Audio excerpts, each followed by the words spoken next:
Welcome to another Digital Anarchy tutorial. I'm Tor Olson, Software QA here at Digital Anarchy, and today we're going to be taking a look inside of Final Cut Pro at one of our new software plugins, LightWrap Fantastic. So for those of you that don't know, LightWrap is a compositing tool. It's supposed to handle one of the problems that you commonly bump into when treating green screen, blue screen, or alpha matte footage. I actually have a setup down here in the timeline. If I go ahead and turn on the effect that we've done with the key, you'll see that while we have our model in this space, the background space that we want her to be in, say this telemarketer, in this office space, it really doesn't look very appropriate. Even though we've taken out all the blue, it looks like she doesn't really fit in the space. If I go ahead and play this, it looks very fake. It looks like it's green screen footage, and it can sometimes be distracting to the audience. So what we're going to do is remedy that by using LightWrap. LightWrap is a compositing tool that's commonly used. What it's supposed to do is imitate the bending of light you would get from your actor being backlit. So in this case, you would have the lights of the windows kind of bending around her shoulders, her head, and the laptop. And we're not seeing any of that, obviously, because she was probably shot very flat. You don't want to impact the lighting of your blue screen, so you want to have a generally flat image. And we're going to try and remedy that by adding some dimension with LightWrap Fantastic. So I've got that in the effects window down here. I'm going to drag it onto our comp. So this is the UI here. The first thing you want to do is you want to assign a background or a background color that would be the most appropriate given the background image or footage that you have. So in this case, I would choose something maybe a slightly yellowish white. Probably something like this. And you may not notice it right now. I can go ahead and turn it on and off. You can kind of see the effect that we're going for, especially along her hair right here and the laptop. If I turn it back on, you can kind of see how those areas are getting a little bit brighter. But what's even better about LightWrap is that I can actually go into the background tab right here, and I can choose a background image that I want to be referencing. And this will slap that background image onto the edges of my foreground image and make that composite a lot more convincing. So I've selected my clip. I'm going to apply it. And for this, I'm actually going to turn on the opacity for this middle clip, just this gray solid.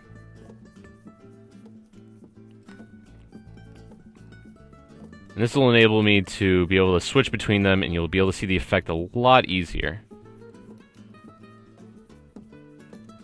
It's a very subtle effect, but generally LightWrap is supposed to be subtle. It shouldn't be something that the audience really notices, but still strong enough to sell that your green screen composite is not a composite at all. Your actors should look like they deserve to be in the space that they're in, and LightWrap does a great job of blending the background and the foreground to make a composite that looks much more natural. So now that we have our background selected, we can choose whether we want the render to be a composite mode or a wrap mode. Composite mode is what you see right now. What it does is that it slaps the background image as a reference around the edge of our foreground image. If you were to choose wrap, it applies our light wrap independent of our foreground image. So if you wanted to do something like color correction or add any other effects to your foreground image, you could do that independent of the wrap. And I'm actually going to keep it on wrap mode because it's going to help illustrate some of these other parameters that we're going to be going through. The first of which is background blur. Now you can already see in the LightWrap, because it's referencing the background layer, that we're having the chairs over her shoulder and on the laptop here and here, as well as the windows impacted on the sides of her head. And if I wanted to make that a little more vague, I could actually boost up our background blur. You can see how a lot of those colors get blended together now. Now if I wanted to make my LightWrap a little more noticeable, I can increase the size, which is fairly self-explanatory. If I were to bring the number up, it'll expand our LightWrap further into our composition, into our foreground layer. And I can additionally make it a lot more noticeable by tuning up the brightness as well.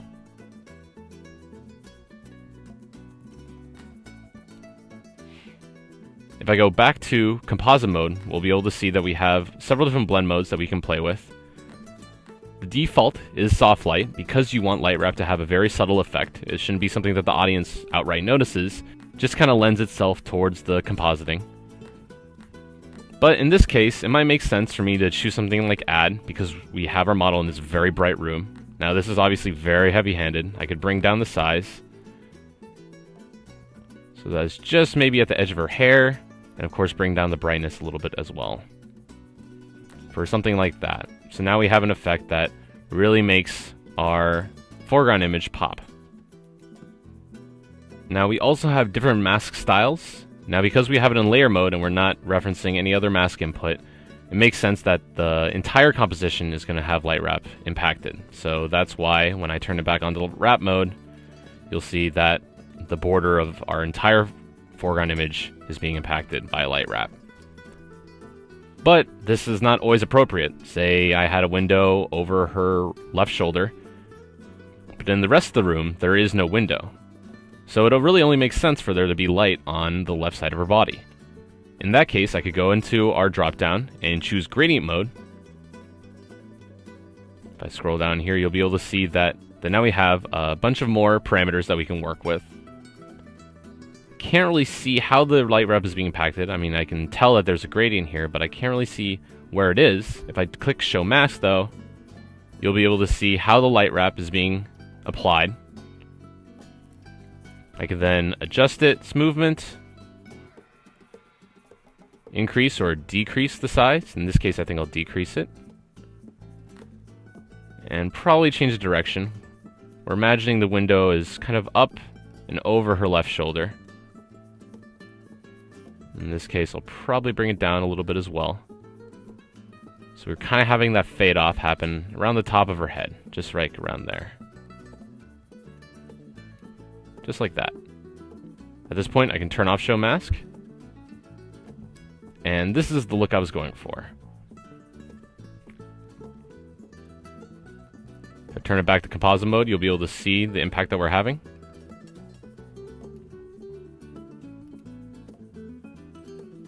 Off and on.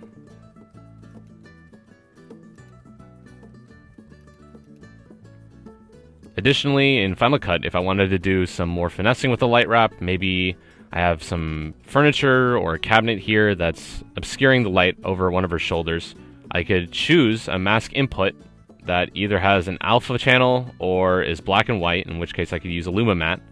You could do that with a custom photo. You could create another project that you could then put in your mask input to reference. Additionally, at the bottom, we have GPU support. So that means that you can use your GPU to accelerate the render, which makes the output of your composition go a lot faster and reduce your work time. So that's pretty much all the parameters here. I can actually go to the next clip that I set up, where I kind of put all the elements that we talked about together. I wanted to put it in composite mode, obviously, but I also wanted to choose add, just because it's a very bright room again, and it makes a lot more sense to have a kind of halo effect happening around her, given how bright the room is. I also did some color correction.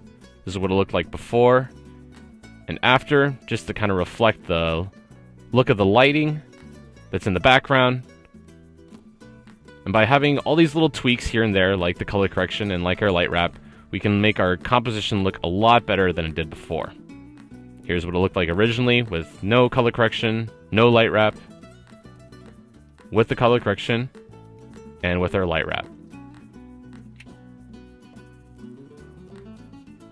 Now our model looks like she deserves to be in the space that she's in, and it just looks a lot more complete. Here, this next clip, you can see how the wrap mode is able to do the same thing.